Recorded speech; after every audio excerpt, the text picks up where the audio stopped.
Los que no me conozcáis, soy Carlos Pérez Canora, trabajo en el INTA, en el Departamento de Programas Espaciales, en el área de segmento vuelo.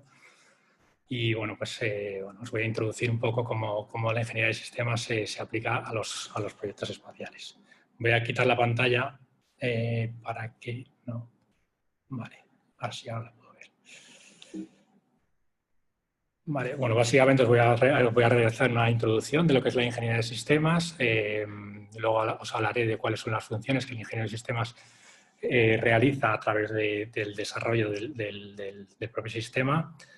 Y bueno, acabaré con una descripción de cómo la gestión de ingeniería de sistemas se realiza a través de todo el ciclo de vida del proyecto. Vale, básicamente, la metodología de la ingeniería de sistemas se puede aplicar a cualquier tema, no solo el espacio. Lo que pasa, nosotros nos dedicamos a desarrollar instrumentación espacial y entonces utilizamos esta metodología para desarrollar estos sistemas. Básicamente nos centramos en la metodología que se implementa a través de las ECSS, que son normativas de la Agencia Espacial Europea. En concreto, para definir lo que es la ingeniería de sistemas, básicamente se trata de realizar sistemas de manera satisfactoria. Es decir, nosotros recibimos unas necesidades de entrada y a través del proceso de ingeniería de sistemas somos capaces de especificar esas entradas, diseñarlo y finalmente validarlo de forma que obtenemos un producto que encaja con las necesidades de entrada. Bueno, aquí os dejo unos ejemplos de unos sistemas, el rover ExoMars, el JaceWeb de NASA, de cómo el proceso de ingeniería de sistemas acaba con esos sistemas desarrollados satisfactoriamente. Para continuar, os quería introducir un poco la definición de un sistema. Básicamente, un sistema son elementos o funciones que interactúan o se interrelacionan para alcanzar un objetivo. Cualquier sistema tiene un entorno con el cual interacciona, tiene unos elementos internos que también, como os he dicho, interrelacionan entre ellos, unos límites en los cuales podemos identificar unas interfaces externas y unas interfaces externas. Al final, el concepto de sistema no deja de ser un poco abstracto porque requiere de responsabilidad. Es decir, depende del punto de mira que tú mires al sistema. Por ejemplo, nosotros en ExoMars, lo que para nosotros es nuestro sistema, para lo que es el rover de la Agencia Espacial Europea, pues no deja de ser una unidad o un instrumento que va dentro de un rover.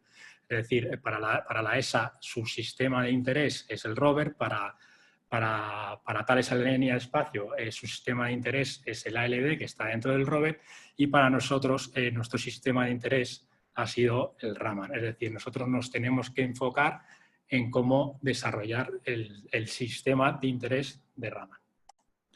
Vale, voy directamente a las funciones que el ingeniero de sistemas debe realizar para obtener este producto final.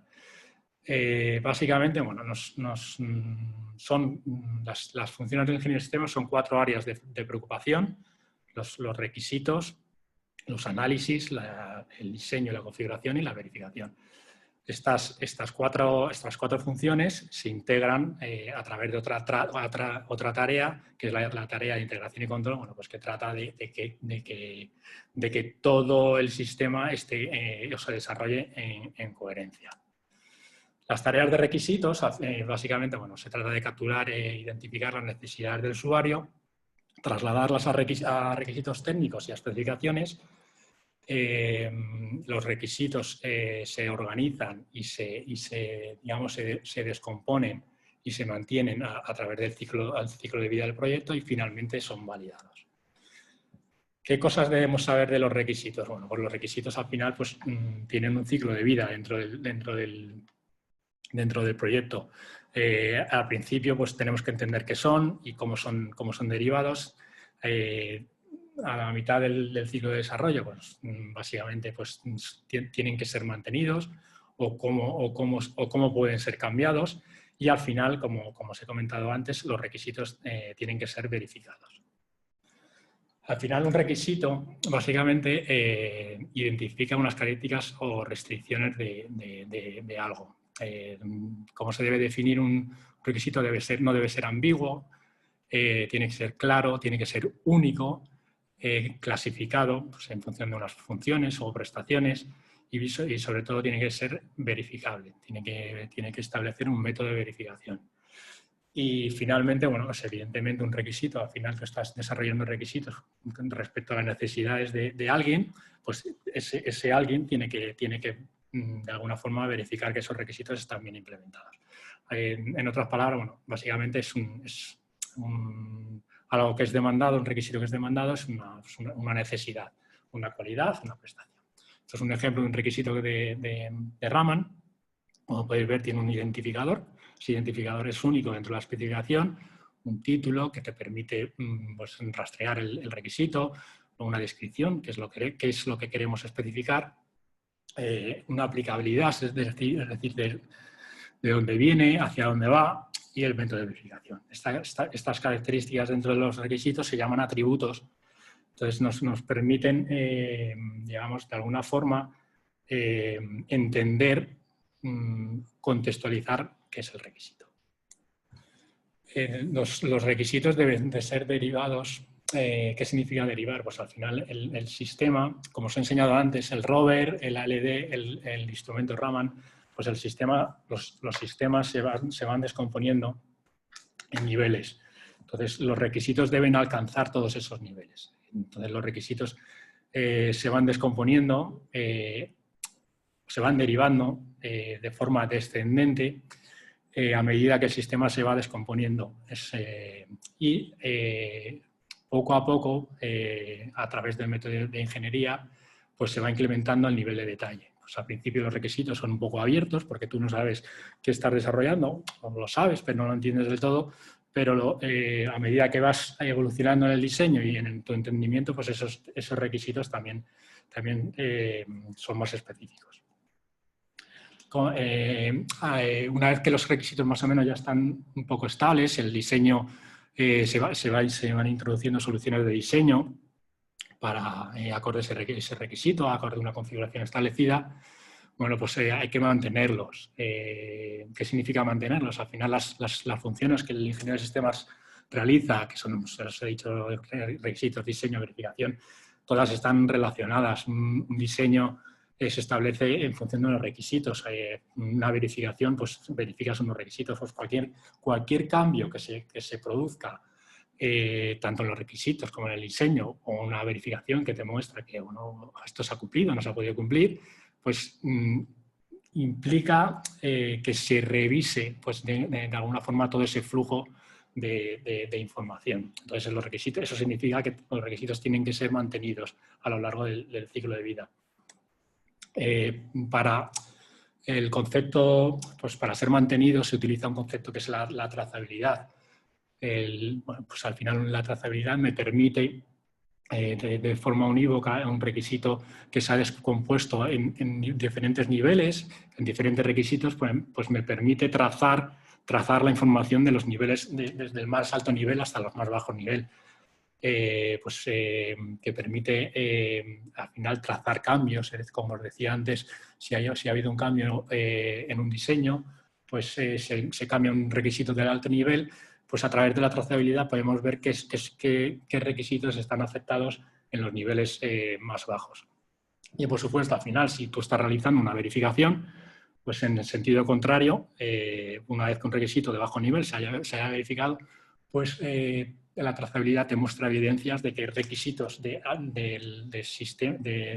niveles superiores pues se pueden ir verificando de la misma manera. Los requisitos también pueden ser de alguna forma cambiados. Al comienzo de los proyectos, no de los proyectos, del ciclo de vida, un cambio en un requisito no debe ser muy controlado, o sea, no se controla de forma muy formal, digamos. es cuando se empiezan a establecer las baselines de diseño, cuando es necesario trazar esos cambios. Entonces, pues para cambiar un cambio, lo primero que tenemos que hacer es identificar cuál es nuestra baseline de requisitos, es decir, qué requisitos están establecidos con respecto a una configuración, con respecto a un diseño, y si se cambia ese requisito, bueno, pues se implementa el control de cambios y bueno, pues existe una serie de recursos que te permiten cambiar esos requisitos. Existe un request for waiver, que es una petición de cambio de requisito, de algo que no se cumple con respecto a un baseline.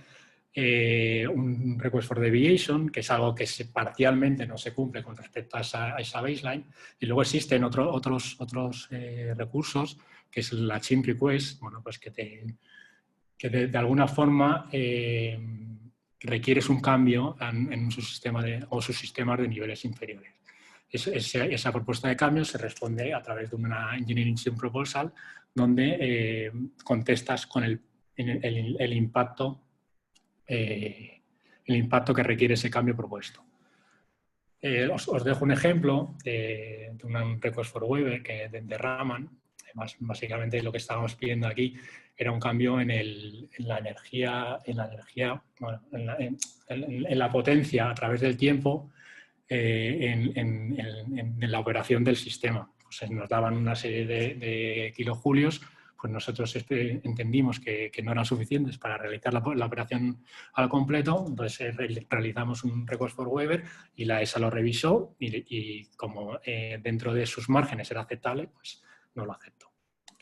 Finalmente, para terminar con la gestión de los requisitos, simplemente bueno, os decía que los requisitos deben de ser verificados.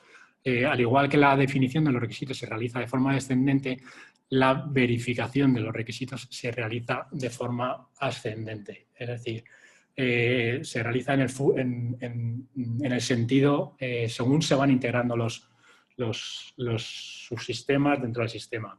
No puedes, pues si un sistema, por ejemplo, es una mesa, tú no puedes realizar la mesa hasta que no tengas las patas. Entonces, bueno, pues a medida que se van integrando los subsistemas, pues se va realizando la verificación, es decir, de forma ascendente. Una vez que se termina con una verificación a cualquier nivel, esa verificación se documenta en Verification Control Documents, que son básicamente documentos donde se controla la verificación y se establece cómo se ha verificado cualquier sistema. Utilizamos, sobre todo, dependiendo de la magnitud del proyecto en el que trabajes, bueno, se pueden utilizar herramientas para realizar este control en los requisitos. No solo el control, sino también, por ejemplo, nosotros en Raman, todo el proceso de especificación lo hacíamos a través de una herramienta. La herramienta, bueno, es DORS, que la recomienda la Agencia Espacial Europea. Y bueno, pues como os decía, se pueden básicamente redactar las especificaciones al completo con la herramienta. Se establecen los niveles que definen tu sistema y empiezas a describir los requisitos. Se pueden, pues, te ayuda a mantener la trazabilidad, a gestionar la trazabilidad, a gestionar el control de cambios. Si tú quieres iterar con alguna persona en función de un requisito que quieras modificar o que quieras entender, bueno, pues todo esto te lo permite la base de datos de requisitos. Ahora os voy a hablar un poco del proceso, de cómo funciona, cómo a través del ciclo, cuál es el ciclo de vida de los requisitos. Al final, como os decía al principio, pues los requisitos funcionan o recorren de forma transversal el ciclo de vida de un proyecto, desde el comienzo hasta el final. El proceso comienza cuando se entienden realmente las necesidades del usuario, no cuando el provider percibe cuáles son esas necesidades. Muchas veces cuando tú te pones a especificar, pues hasta que tú entiendes que realmente es lo que te piden, pues pasa cierto tiempo. Entonces, es muy importante entender esas necesidades. Y el proceso de los requisitos finaliza cuando las necesidades son satisfechas. Es decir, nosotros básicamente, bueno, pues, cuando empezamos a desarrollar los proyectos espaciales, pues tenemos dos fuentes de entrada que nos dicen o nos establecen esas necesidades. Por un lado son los científicos y por otro lado son las restricciones de una misión en concreto. Pues, si vas a Marte o vas a operar en el espacio profundo o pues lo que sea, en función de las necesidades específicas y científicas, pues bueno, pues el ingeniero de sistemas intenta entenderlas, intenta entender cuál es la operación, cuál es el ambiente, cuáles son las restricciones, por la masa, potencia. Bueno, pues esas restricciones se entienden y se trasladan a requisitos técnicos. Los requisitos técnicos se establecen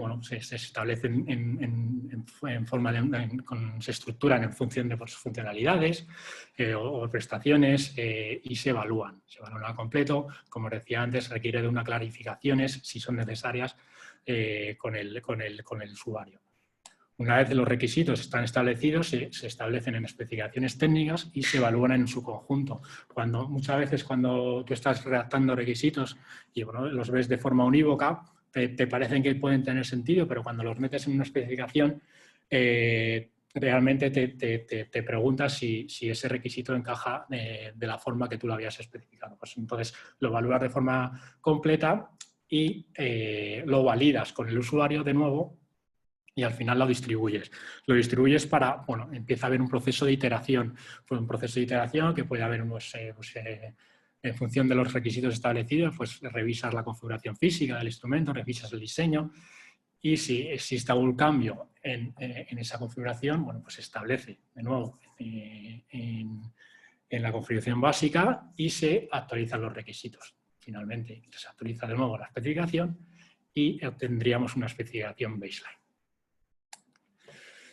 Todas las especificaciones que definen un sistema deben estar establecidas en un diagrama. Ese diagrama es el Specification Tree, ¿vale? Nos permite identificar de forma visual cuál es la relación jerárquica entre las especificaciones de los diferentes niveles. Pues de misión, de sistema, subsistema, pues es coherente, la Specification Tree es coherente con la descomposición del sistema, con el product tree. Este es un ejemplo bueno, este es el Specification Tree del proyecto Raman, que veníamos, bueno, aquí tendríamos como más de 3.000 requisitos que nos venían de ExoMars. Los requisitos científicos son derivados a los requisitos del sistema y a su vez estos son requisitos derivados a los requisitos de unidad. Os quería hablar ahora de la segunda funcionalidad, que es son los análisis. Básicamente, lo que tratan de hacer los análisis es mantener el sistema sólido. Nos ayudan a resolver conflictos muchas veces que tenemos entre los requisitos y el diseño. Uno de los principales análisis es el análisis funcional, que ahora os voy a comentar un poco cómo es, porque es el origen un poco de todo. Bueno, se realizan análisis del sistema, análisis de los requisitos, análisis trade-off, que son básicamente comparativas entre dos requisitos o entre dos soluciones de diseño. Pues los comparas y en función de las necesidades pues decides, o en función de los pesos que se establezcan en esa revisión, pues decides cuál es uno y cuál es el otro. Y pues, también se realizan análisis de las prestaciones del sistema. Voy a hablar un poco del análisis funcional. Bueno, es un proceso, pues básicamente describe las funciones y las relaciones de esas funciones en un sistema. Pues, al final, nosotros en Raman, pues,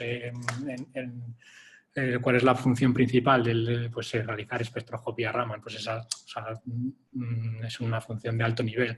Entonces, a medida que vas descomponiendo, pues ¿qué necesita un espectrómetro Raman? Pues necesita una excitación láser, una capacidad de enfoque, pues necesita adquirir la señal Raman, necesita calibrarse.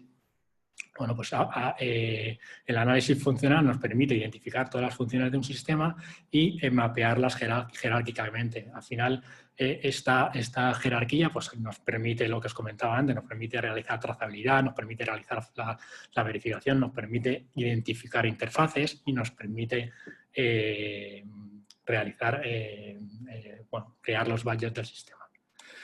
Es el origen, el análisis funcional es el origen de la configuración física del instrumento. Es decir, si tenemos unas funciones, un sistema que realiza unas funciones, pues buscamos los componentes físicos que realicen esas funciones. Simplemente mapeando las funciones con productos, pueden ser hardware, software. ¿Vale? Entonces, bueno, a cada elemento de la composición física, bueno, se llama Product Tree, se le asigna un Configuration Items, bueno, que es un ivoco dentro de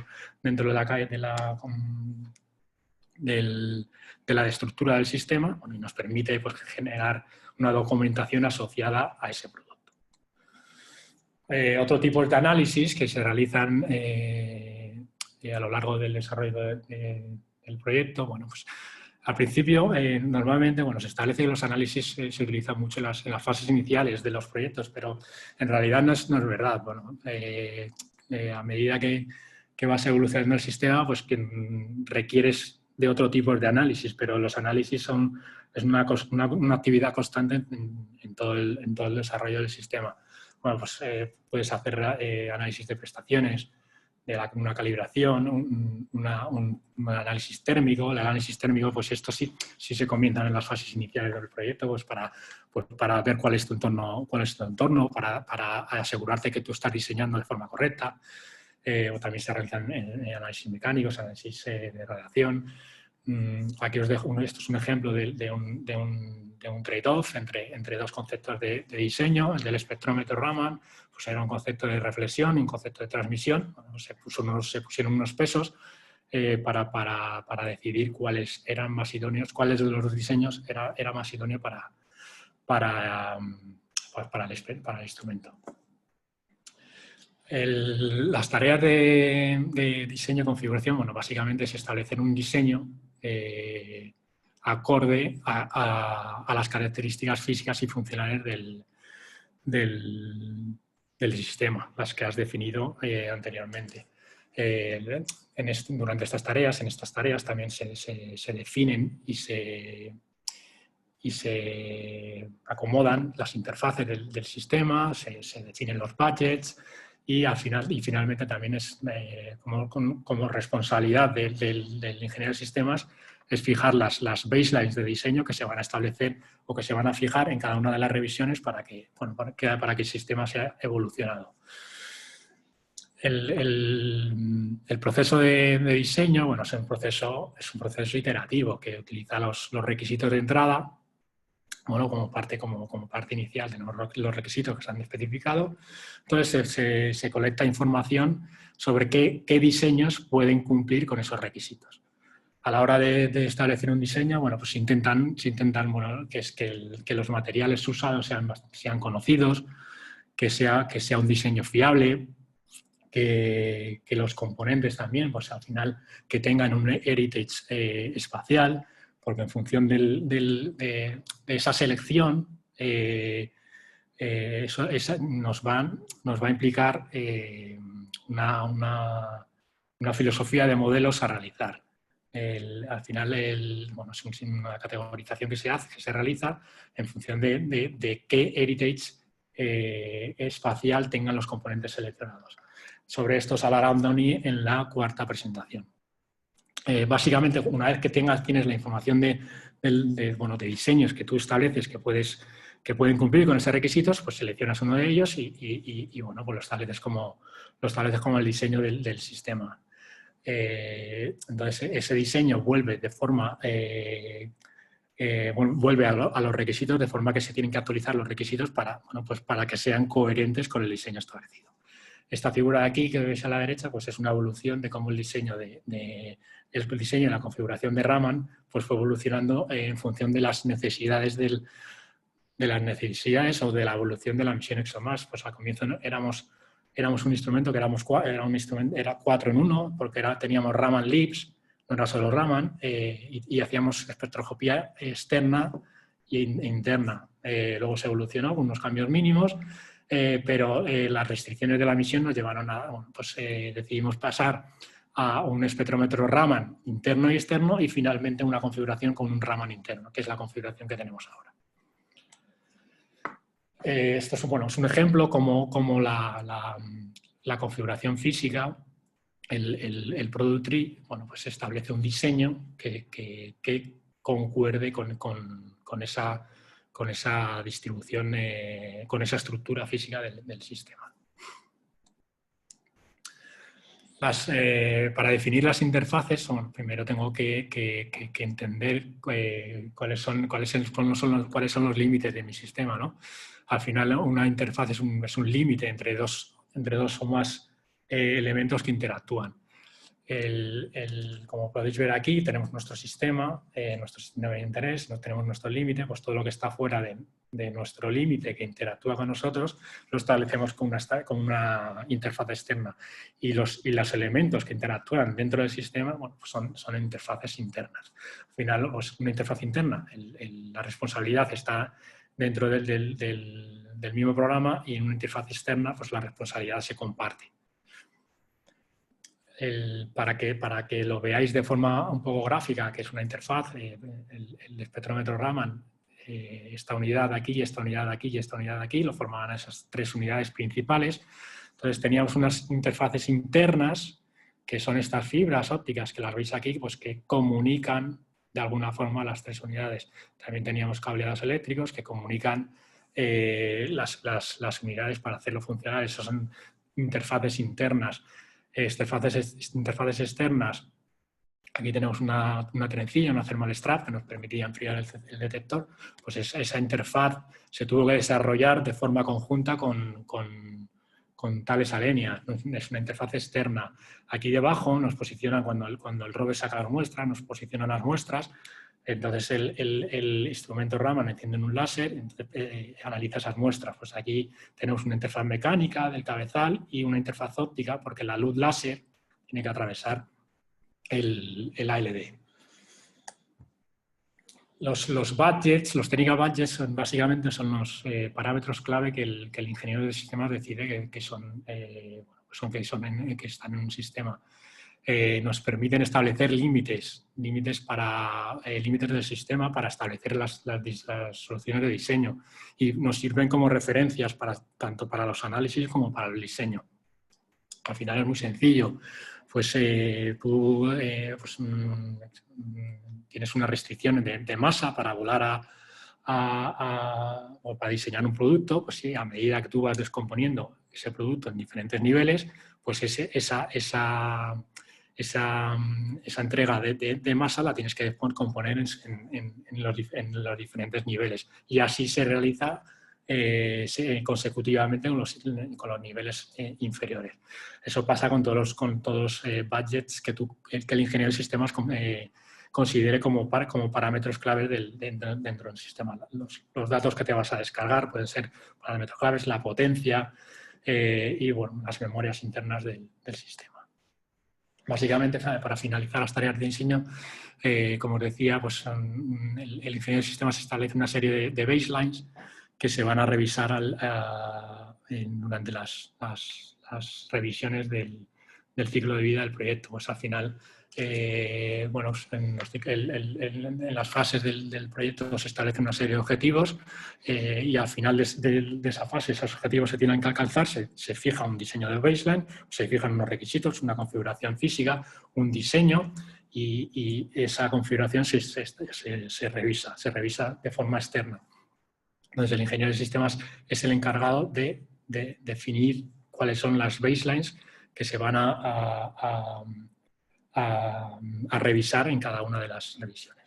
Es una evolución, pues, las baselines, pues, de configuraciones, una evolución de la configuración física, de las baselines de la configuración física del instrumento. Finalmente, las tareas de verificación, como parte de esas tareas del ingeniero de sistemas, bueno, pues es definir y realizar la verificación. pues el ingeniero de sistemas se debe asegurar que el producto que se va a entregar está conforme con unos requisitos. Cuando se entrega un producto, bueno, pues se entrega una serie de documentos, una serie que establecen cómo y cuándo esos requisitos se han verificado. Entonces hay que asegurarse que la etapa de verificación se ha acabado pues, cuando tú entregas el producto.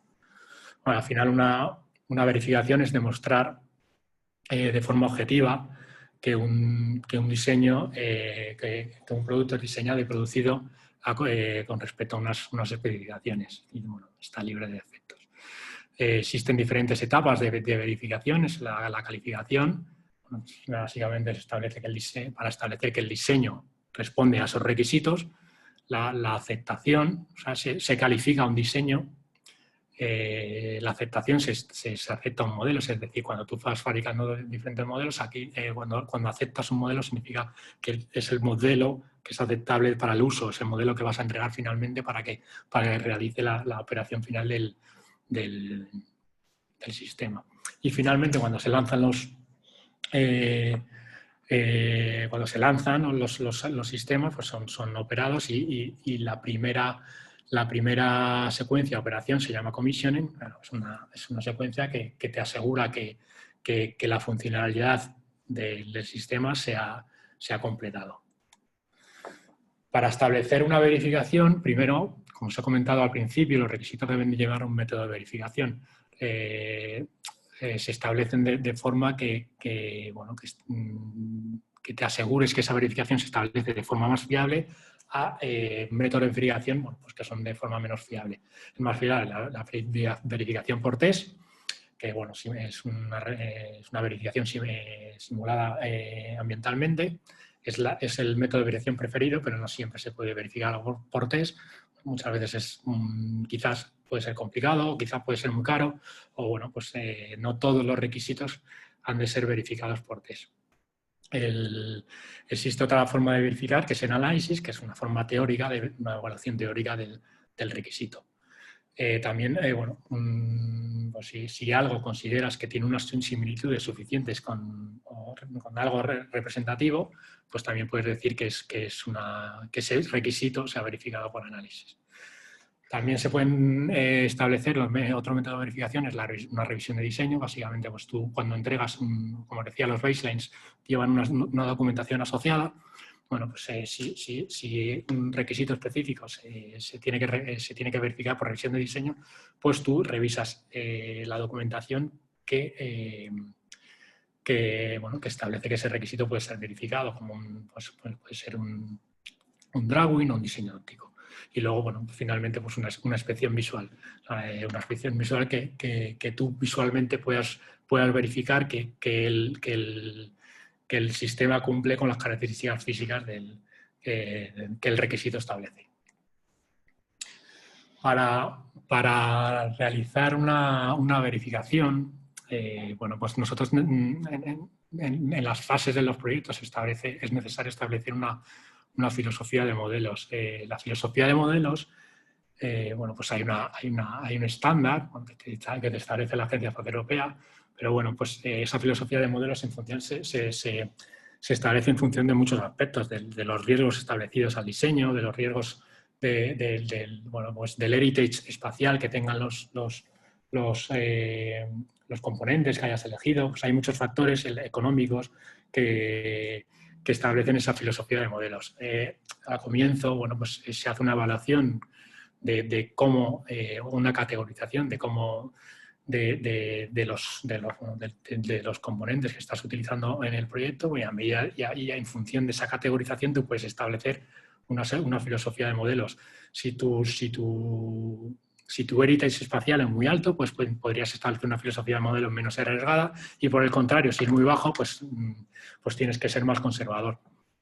Nosotros en Raman pues, desarrollamos un modelo estructural y térmico para verificar interfaces mecánicas y térmicas, un modelo de ingeniería y de calificación, funcionalidades, interfaces eléctricas y bueno, los márgenes de calificación, un simulador eléctrico. Básicamente lo que simulaba, bueno, no simulaba, bueno, era representativo en función de las interfaces eléctricas, de datos y de potencia, y finalmente se entregó el modelo de aceptación, el modelo FM, que ahora se encuentra en estos momentos integrado en el rover de ExoMars. También se entregó un modelo software que permitió a Thales Alenia Espacio desarrollar el software del rover. También desarrollamos un modelo SPARE con las mismas características que el modelo FM, en el que en estos momentos que se encuentra se desarrolló, en principio se desarrolla por si se encuentra algún fallo en el FM durante la fase de integración y ensayos, bueno, pues para reemplazarlo en caso de que surja algún problema. Ahora en este momento, como está integrado en el rover, pues ya el SPARE lo estamos utilizando, pues caracterización, pues los análisis que os comentaba antes, análisis de prestaciones, análisis de operación.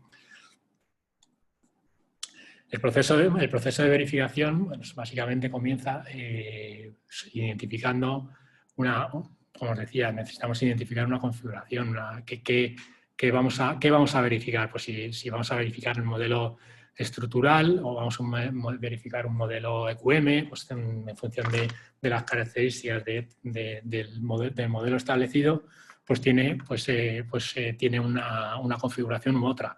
No solo configuración física, sino también tiene unos requisitos aplicables. Ese es el origen del proceso de verificación.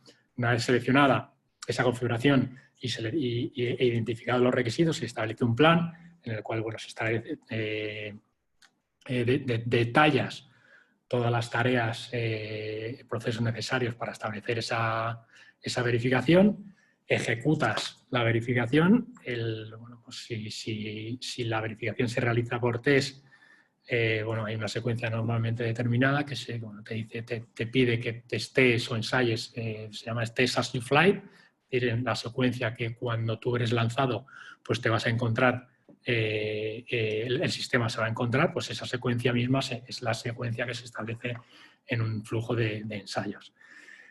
Esos ensayos que se realizan de alguna forma se reportan, se hacen reports sobre ellos y finalmente se documentan en un Verification Control Document. Es decir, todos los requisitos identificados al comienzo se especifica cómo y dónde se han verificado. A medida que se van desarrollando e integrando los sistemas, pues el VCD se entrega a la capa superior para que el sistema superior o la capa superior tenga evidencias de que tú has verificado con respecto a los requisitos que le has definido esa unidad.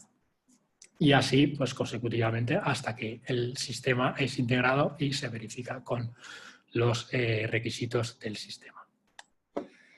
Finalmente, las tareas existe una tarea principal, una tarea de integración, bueno, su propio nombre indica que es integración y control, que se trata de mantenerse alerta de que los problemas no caigan en un agujero negro, ¿no? O sea, que al final bueno, se trata de evolucionar el sistema de forma coherente. Es una iteración que se realiza a través de todas las funciones de la ingeniería de sistemas, pues como os decía antes, pues siempre hay una relación entre los requisitos, entre los análisis, entre la verificación, pues las tareas de integración y control son básicamente controlar el estado de todo ese proceso. Básicamente se realiza un plan, se elabora un plan donde se especifican, se detallan todas las tareas que debe realizar la ingeniería de sistemas para alcanzar, para realizar el objetivo de forma también en una evolución temporal con las fases, los modelos. También se realizan, pues una de las tareas es controlar las interfaces. Las interfaces, al igual que los requisitos, tienen su ciclo de vida. Pues al comienzo unas interfaces no están muy controladas, en la mitad empiezan a ser controladas y al final del ciclo de vida, pues ese control pues es muy riguroso. El control de las configuraciones baseline, el control de los valles, el control de los riesgos, ayudando al gestor de proyectos a la revisión de esos riesgos técnicos. Pues un plan, o sea, todas estas tareas de integración y control comienzan con un plan donde estableces los métodos, los procedimientos, los recursos que la ingeniería de sistemas necesita para coordinar todas las tareas, las actividades que el ingeniero de sistemas va a realizar en una fase determinada. El plan de ingeniería de sistemas se va actualizando a medida que se van desarrollando las fases del proyecto. Es decir, bueno, básicamente este plan debe responder a las preguntas que dejo aquí. Bueno, ¿qué actividades hay que realizar? ¿Quién es el responsable de las actividades? ¿Cuándo se deben de realizar? ¿Y por qué esa actividad es necesaria? Bueno, para concluir, os voy a hablar un poco de la parte de gestión, es decir, cuál es el proceso de ingeniería de sistemas y cómo a través de las fases vamos marcando los objetivos para evolucionar ese sistema. El proceso básicamente se trata es una iteración a través de las funciones que os hemos visto. Pues, utilizando los requisitos de entrada, primero nos encontramos con la necesidad del usuario, que es la entrada a este proceso. Esos requisitos, como habéis visto anteriormente, se trasladan a unos requisitos. Esos requisitos establecen una configuración básica. Aplicamos el análisis funcional para realizar una descomposición del sistema y obtener una característica física de ese sistema en particular, y se establece un diseño. Y finalmente, pues ese diseño ha de ser verificado. Esto es un proceso que se realiza de forma iterativa y que se aplica de forma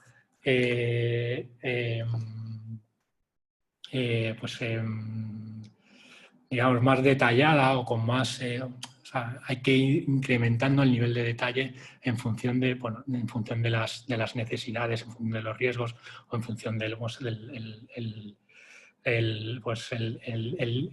el grado de desarrollo que tenga tu sistema o que tenga tu componente o que tenga el elemento que tú quieres aplicar a este proceso.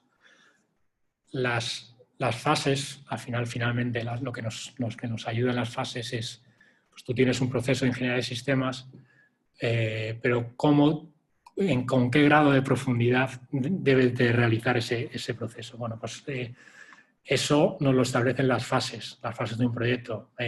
Nos establecen cuáles son los objetivos para controlar el proceso y coordinar el diseño, el esfuerzo de diseño que se realiza en cada una de las fases.